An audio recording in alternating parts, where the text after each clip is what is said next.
হয়তো একদিন জন্ম হয়েছে, অমুকের ছেলে হয়েছে, মেয়ে হয়েছে, এই আনন্দ। এখানে রবি ঠাকুর কি বললেন?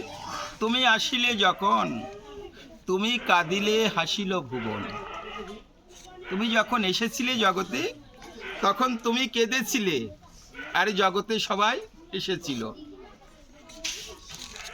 তোমার কাকি কাকা, পিসা পিসি, আত্মীয় স্বজন, বন্ধু বান্ধব, জ্ঞাতি স্বজাতি সবাই হেসেছিল, কারণ অমুকের ছেলে হয়েছে অথবা মেয়ে হয়েছে, সবাই হাসে, মিষ্টি মুখ করে। কিন্তু জগতে যে আসলো, সে কি হাসে? হাসে কি বাবা? এসেছে কিন্তু সে কাঁদছে, সে কাঁদে। তুমি যখন এসেছিলে তখন তুমি কেঁদেছিলে, জগৎ হেসেছিল। তোমার এমন একটা দিন আসবে যেদিন তুমি হাসবে, কাঁদবে ভুবন। তুমি যখন চলে যাবে, তখন যদি এরা সবাই তোমার জন্য কাঁদে,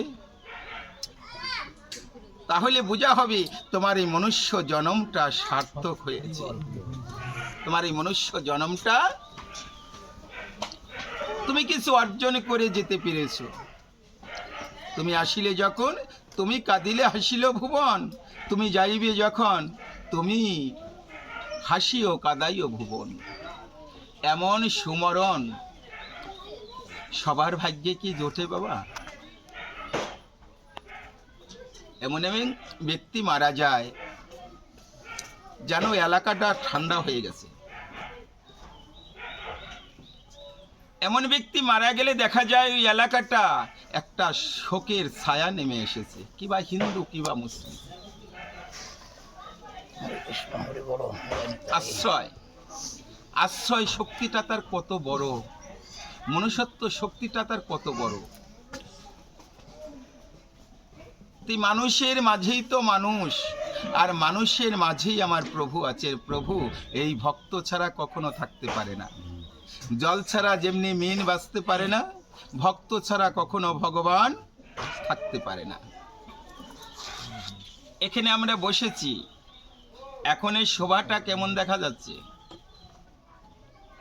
কিছু সময় আগে মন্দিরে ভোগ লাগিয়ে গেছি, তখন আর শোভাটা কেমন দেখা গেছে? ভোগ তো ভগবানকে দিয়েছি। এখন মন্দিরে ভোগ সাজানো হয়েছে, আর আপনারা কৃষ্ণ ভক্ত যারা, তারা ভগবানের মন্দির ঘিরে বসে আছেন। শোভাটা কি একটু আগে ভালো ছিল না এখন ভালো হয়েছে? এখন ভালো। এখন ভালো কেন? এখন ভক্তর মাঝে ভগবান এসেছে। ভক্তের মাঝে ভগবান এসেছে, তাই ভক্ত আঙ্গিনা শিবা সঙ্গনে মহাপ্রভু হরিনাম সংকীর্তনের মাঝে।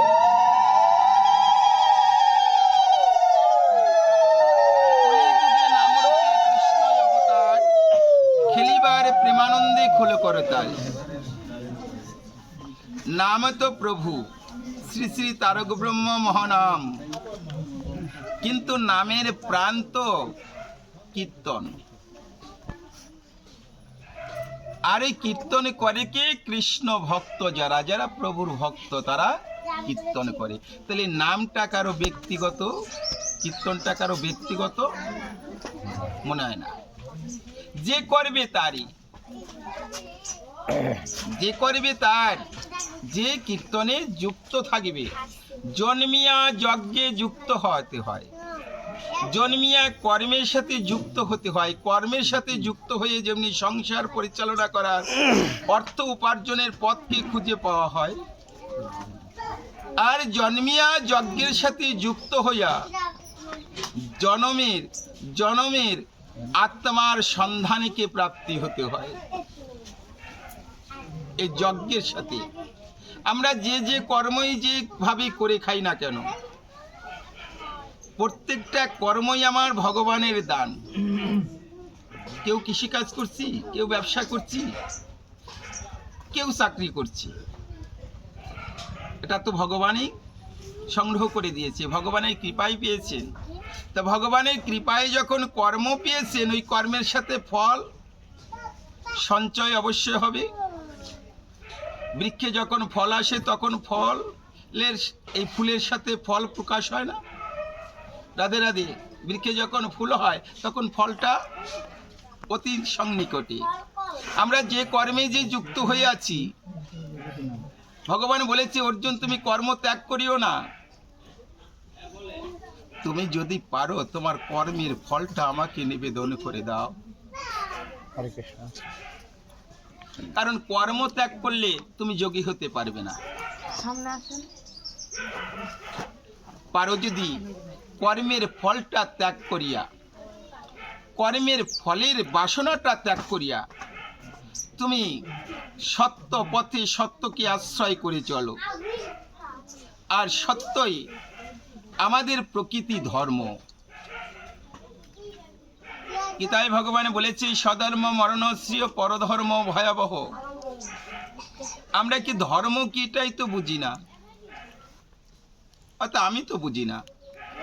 আমি মনে করি আমি হিন্দু ধর্ম পালন করতেছি, সনাতন ধর্ম পালন করছি। এগুলো কি ধর্ম? এগুলো সম্প্রদায়। কেউ ইসলাম ধর্ম পালন করছে, সে মুসলমান। ধর্ম ওটা সম্প্রদায়। ধর্ম আদত কি? অর্জুনকে যে গীতায় বলেছেন স্বধর্ম মরণশ্রেয় পরধর্ম ভয়াবহ। ধর্মকে যদি কেউ বোঝে, ধর্ম ধরলে পরে ধার্মিক হওয়া যাবে। আর ধার্মিক হলে পরে ওই ধার্মিকতা দিয়ে গোবিন্দের সেবায় যুক্ত থাকা যাবে। ধর্ম, ধর্ম কি? সত্য। এখানে কোনো সম্প্রদায়ের স্থান নেই, সত্যই ধর্ম।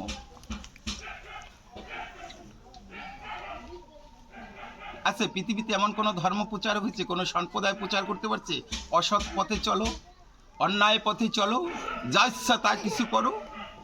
প্রত্যেকটি সম্প্রদায় একটা সংবিধান আছে, সংবিধানগুলি আমরা মেনে চলি, সেই স্বরূপ ধারণ করি, সেই অনুজাতি হই।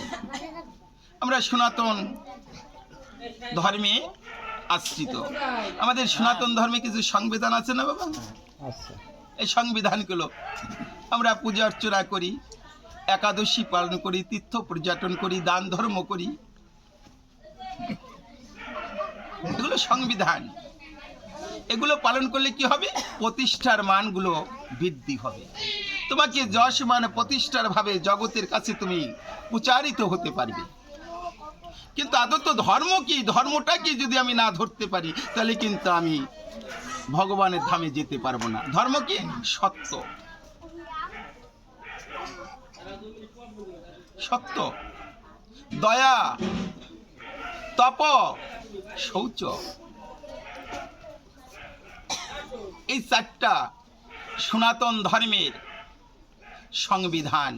এই সনাতন ধর্মের ভিত, এই সনাতন মানব জাতির ভিত সত্য, দয়া, তপ, শৌচ।